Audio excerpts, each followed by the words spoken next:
नमस्कार बच्चों, मैं नवीन तुम्हारा पुराना टीचर। आज थोड़ा बाहर आंगन में खड़ा हूँ, गैलरी में। एक पाठ समझाने आया हूँ।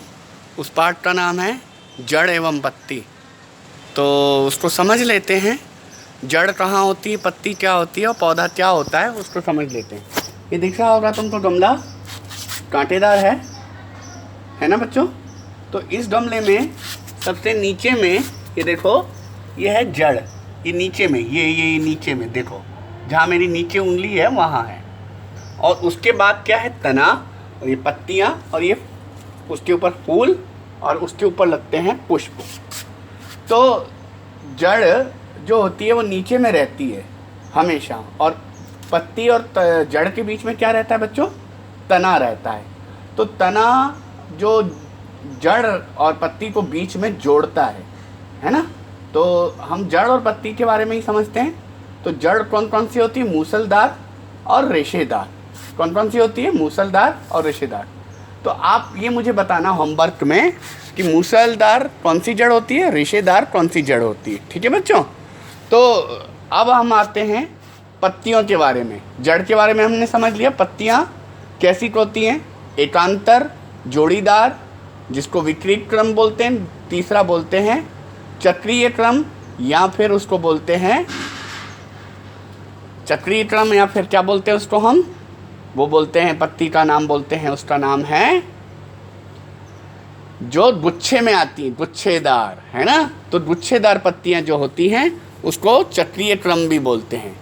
एकांतर यानी एक पौधे में, एक पेड़ में, एक पौधे में एक या पत्ती निकल आती है, उसको एकांतर पत्ती बोलते हैं। और दो पत्तियां निकल आती हैं तो उसे जोड़ीदार बोलते हैं। जो गुच्छे में निकलती हैं उसे गुच्छेदार बोलते हैं। अब नाड़ी विन्यास या समांतर।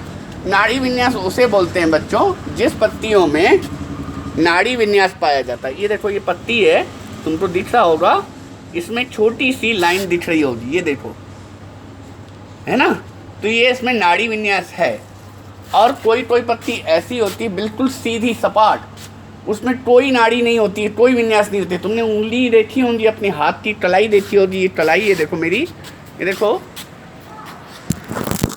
इसको समझते हैं। ये देखो, ये मेरा हाथ है, यहाँ नस है, यहाँ नस है, यहाँ नस है, यहाँ नस है। तो ये नसें जो होती हैं, यहाँ नस है, यहाँ नस है, यहाँ नस है, यहाँ नस है, यहाँ नस है, यहाँ नस है, यहाँ नस है, यहाँ नस है।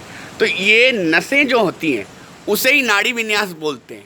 और जिसमें नसें नहीं होती हैं उसे समांतर पत्ती बोलते हैं। तो समझ में आ रहा है बच्चों।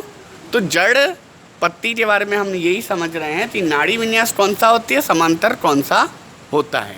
बाकी तुम्हारे पास तालिका दी हुई है, उसको तालिका को भरना है। और तुम्हें मूसलदार और रेशेदार जड़ के बारे में मुझे बताना है, कौन सी मूसलदार और रेशेदार जड़ होती है, उसको व्हाट्सएप पे मुझे करके आप लोग बताना। तो समझ में आ रहा है ना। तो पत्ती से ऊपर होता है पुष्प, पत्ती से नीचे, पुष्प से नीचे होता है पत्ती, पत्ती से नीचे होता है तना, तना से नीचे होता है जड़। तो हमने ये समझा, आज हमने क्या समझा, पौधे में जड़, तना और पत्ती, और उसके बाद पुष्प, फिर लगते हैं फल। तो अलग अलग तरह के पौधे होते हैं बच्चों, और इन पौधों को अलग अलग तरीके से जमाया भी जाता है। और गुच्छेदार उसे बोलते हैं जो गुच्छे में आती हैं, चक्रीय पत्ती जो जोड़ी में आती है उसे जोड़ीदार, जो अकेली आती है उसे एकांतर पत्ती बोलते हैं। तो ये एकांतर पत्ती, जोड़ीदार पत्ती, गुच्छेदार पत्ती हमने समझ गए। जो जोड़ी में होती हैं, माना दो बार होती हैं, दो एक साथ आती है, उसे जोड़ीदार बोलते हैं। जो अकेली पौधे में से निकलती है उसे एकांतर बोलते हैं।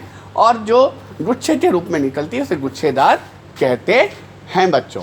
तो ये पाठ में यही समझाया गया है। तो ये पाठ समझाने के लिए मैं तुम्हें ये पौधे के पास आज बाहर आंगन में समझा रहा हूँ, ठीक है। और आप लोग भी अपने घर में ही समझना, बाहर मत निकलना। बाहर निकलना बहुत खतरनाक है। बस समझने की कोशिश करना और अपने अपने पौधों को देखना। जड़ और मूसलदार पत्ती को, मूसलदार और रेशेदार पत्तियों, जड़ों के बारे में मुझे व्हाट्सएप करके बताना। नमस्कार।